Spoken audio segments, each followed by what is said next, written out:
कि वली की बात चल रही थी, मौलाना रूम ने आगे एक बात तहरीर बड़ी खूबसूरत ये बात लिखी। अब तवज्जो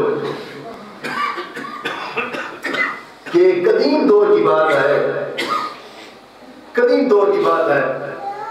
एक बादशाह था, तवज्जो मेरे बातें भी काफी सारी प्यारी प्यारी रह गई, टाइम करीब आ गया। एक कदीम दौर का बादशाह था, उसने क्या किया कि अपने वजीरों के साथ शिकार करने के लिए जा रहा था। अब तवज्जो मेरी बात, अपने वजीरों के साथ शिकार करने के लिए जा रहा था। जब जंगल में पहुंचा तो उसने एक लोंडी को देखा, एक औरत को देखा, उस पर आशिक हो गया। बादशाह था, ज़र सोना भी साथ था। जब पैसा भी हो तो फिर इंसान दुनिया को खरीद लेता है। उसको अपने पैसे पर घुमाना था। गया, वजीर से कहा कि जाओ। उसने आंखों से देखा, इसलिए शरीयत कहती है कि अपने आंखों को नीचा रखो, क्योंकि आंखों से ही दिल मैला होता है। जब आंख ही नीची हो तो फिर दिल मैल नहीं होता, दिल मैल नहीं होता, आंखों को नीचा करना चाहिए। तो उसने आंखें उठाई तो ज़ेरी बात है फंसा। जब गया वजीर को भेजा कि जाओ खरीद कर लाओ। खरीद कर लाया गया उस लोंडी को। जब लोंडी उसके पास आई,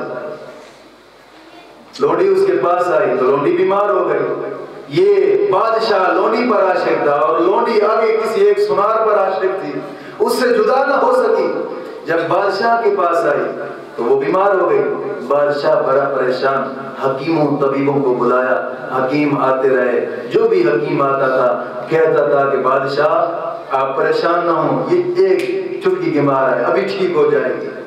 वो आया, मायूस होकर चला गया। दूसरा आया, उसने कहा बादशाह परेशान ना हो, ये तो हमारे बाएं हाथ का खेल है, ऐसे ही ठीक होगी, ऐसे ही उठेगी। तीर मारते रहे, हकीम गुजर गए।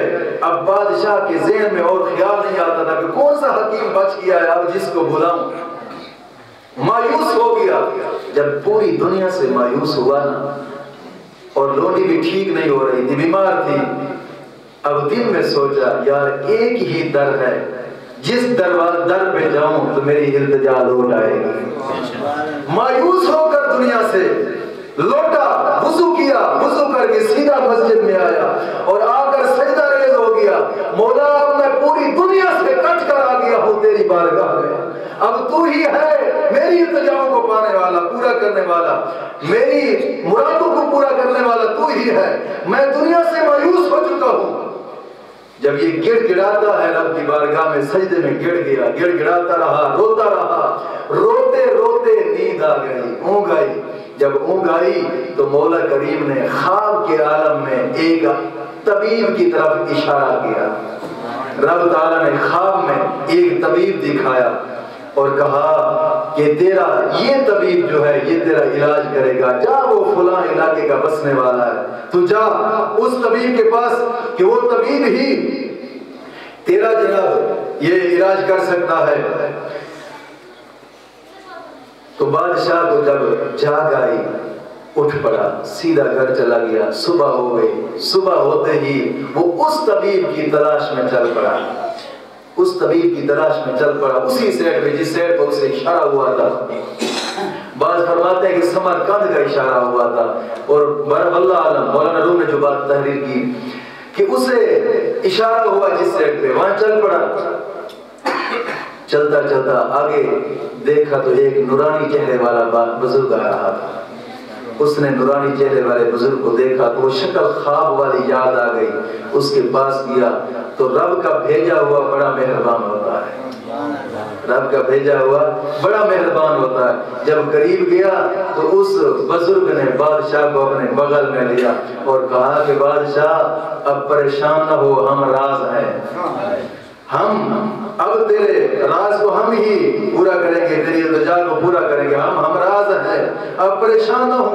बादशाह उसको ले गया अपने बादशाही महल में, कचहरी में, बादशाही आदाब बजा लाए, उससे बिठाया तो बादशाह को फकीर दरवेश कहने लगा, बादशाह अब ऐसा कर कि एक कमरा मुझे दे और उस लोंडी को भी उसी कमरे में भेज। बादशाह ने लोंडी को भी उसी कमरे में भेज दिया, उस हकीम तबीब को भी उसी कमरे में भेज दिया। तो जो हकीम था, ज़ाहिर बात है, जो रब की तरफ से आया हुआ होता है वो बड़ा मेहरबान होता है। उसने ये नहीं कहा कि बादशाह अब परेशान ना हो, ये चुटकी की मार है। उसने कहा बादशाह अब इंशाअल्लाहुल अज़ीज़ ये ठीक हो जाएगा। उसने कहा ये इंशाअल्लाहुल अज़ीज़ ठीक हो जाएगा। जब बैठे उसने लोंडी के नफ्स पे हाथ रखा। हकीम था, उसने मुल्कों के नाम लेने शुरू कर दिए।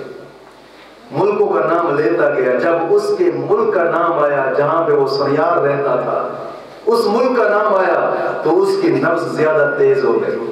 हकीम समझ गया कि यार ये उस मुल्क में कोई शहर है ऐसा जहां पे जिसके साथ ये जनाब जी इश्क करती है। फिर उस मुल्क के शहरों का नाम लेता गया, हकीम लेता गया। जब समरकंद का नाम आया तो उसकी नब्ज और भड़क पड़ी। अब हकीम ने पहचान लिया कि इसी शहर का रहने वाला है। अब उसने कौमों के नाम लेने शुरू कर दिए। जब कौमों का नाम लेता गया, जब सुनियार कौम का नाम आया तो नब्ज और भड़क पड़ी। हकीम ने कहा ये सुनियार कौम में रहने वाला कोई शख्स है। फिर उसने इंसानों के नाम लेने शुरू कर दिए। जब नाम लेता गया तो एक जब उस सुनियार का नाम आया तो मजीद रग भड़क पड़ी। उसने कहा बादशाह को बुलाया और उस लोंडी को भी कहा कि जनाब अब तेरा मसला हल हो गया, तू परेशान ना हो।